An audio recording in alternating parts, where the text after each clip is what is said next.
इनको आपसे एक उम्मीद है कि आज जिस तरह का डिस्क्रिमिनेशन होता है, क्योंकि हम माइनॉरिटी हैं, लोगों में एक फिक्र है कि मैं बुर्का पहन के जाऊंगी तो आईएएस ऑफिसर बनूंगी क्या, या मेरा लिबास, मेरी दाढ़ी है तो मुझे कोई जॉब मिलेगी क्या।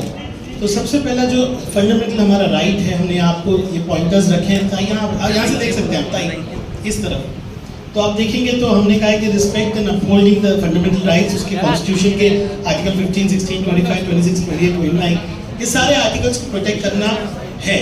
तो आप कैसे रीअश्योर करेंगे हम सबको कि, क्योंकि आप ऑलरेडी इनके लिए लड़ रहे हो, लेकिन जो फियर है लोगों के माइंड में, वो आज लोगों ने अपने सामने। तो मैं धन्यवाद दूंगी आप सबका। जहाँ तक कॉन्स्टिट्यूशन की आपने मुझे आज बुक दी है, कॉपी दी है, मैं तो सबको कह रही हूँ कि देश का कॉन्स्टिट्यूशन हमारा आत्मा है और देश की डेमोक्रेसी हमारी सांस है। जब तक ये दोनों चलेगी तब तक ये देश चलेगा। और दूसरा मैं ये कहना चाहूँगी कि जब मैं स्कूल एजुकेशन मिनिस्टर थी तो मैंने सबसे पहला काम अगर कुछ किया तो हर स्कूल में प्रेयर के बाद आपको कॉन्स्टिट्यूशन का प्रेहबल पढ़ना पड़ेगा, ये हमने कंपलसरी किया था। अभी आपने जो सवाल मुझे पूछा था कि बुर्खा जो पहनती है, आपने हिजाब की बात की, आपने कपड़े की बात की, मुझे लगता है एजुकेशन का कपड़े से कोई संबंध ही नहीं होता है। जिस बच्चे में टैलेंट होता है, मुझे लगता है आप सभी ने 12th 12 पिक्चर तो देखी होगी ना, तो उसमें जो ये पूरी स्टोरी थी वो क्या आप सीख लें उससे, कि कितनी गरीब परिस्थिति से एक लड़का आता है, 12th में फेल हो जाता है, पर उसकी एम्बिशन इतनी बड़ी हो जाती है कि वो काम भी करता है, साथ साथ में मेहनत भी करता है। उसके पास ना अच्छी रहने की जगह दिखाई है, आपने पिक्चर तो देखी होगी। हम भी अपने उदाहरण दे सकते हैं कि हम भी ऐसी परिस्थिति में से आए हैं, ना कभी ट्यूशन थी ना कभी कुछ था, लेकिन घर में सब जिम्मेदारियाँ थी। लेकिन एक मुझे ऐसा लगता है कि कपड़े इससे कुछ नहीं होता है।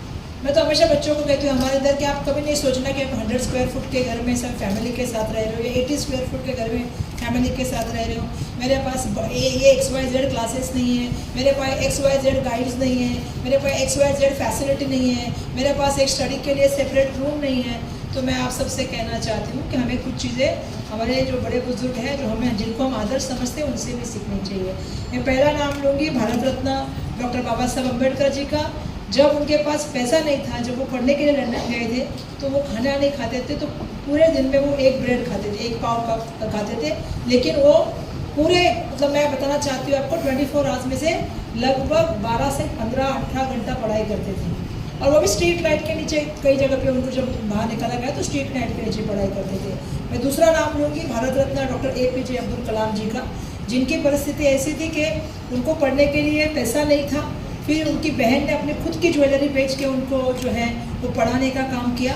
लेकिन उसी इंसान ने, एक ने कॉन्स्टिट्यूशन देश का बनाया और दूसरे ने इस देश के लिए अग्निपथ लाने का काम किया। तो ये हमारे लिए बहुत बड़े एग्जाम्पल होने चाहिए कि ना उनके पास कोई अच्छी मतलब फैसिलिटी थी, ना उनके पास कोई ये थी क्या कहते हैं जो हम कहते हैं ना लग्जरियस थिंग नहीं था। तो बहुत सी बार हम एक्सक्यूज़ देते हैं, ऐसा मुझे लगता है। जो मेहनत करना चाहता है, जो हाई एम रखता है, मुझे लगता है गोल एम आपका क्लियर होना चाहिए, उसके लिए मेहनत करने की आपकी तैयारी होनी चाहिए, आपको पैशन होना चाहिए, और क्या कहते हैं फेलियर और सक्सेस से आपको ज़्यादा डिफरेंस नहीं होना चाहिए। हर चीज़ को साथ में लेके काम करने की अगर आपकी उम्मीद होगी तो बिल्कुल आप सक्सेसफुल होंगे। ये मैं अपने तजुर्बे से जानती हूँ, इसलिए मैं आपसे ये सब कहना चाहती हूँ। तो जो भी IAS बनना चाहता है, पहले से तय करें कि पढ़ाई का स्ट्रक्चर क्या होगा, कैसे मैं जाऊँगा। कुछ लोग इंजीनियरिंग करके जाते हैं, कुछ लोग आर्ट्स करके जाते हैं, न्यूज़पेपर पढ़ना है, अलग अलग ट्यूशन करनी है, जनरल नॉलेज को इकट्ठा करना है। आप अगर बराबर से काम करेंगे तो आपको कोई रोक नहीं सकता। आप कोई भी कपड़ा पहनिए, आप IAS बन के उस कुर्सी में बैठ जाएंगे, वो आपको रिस्पेक्ट करें।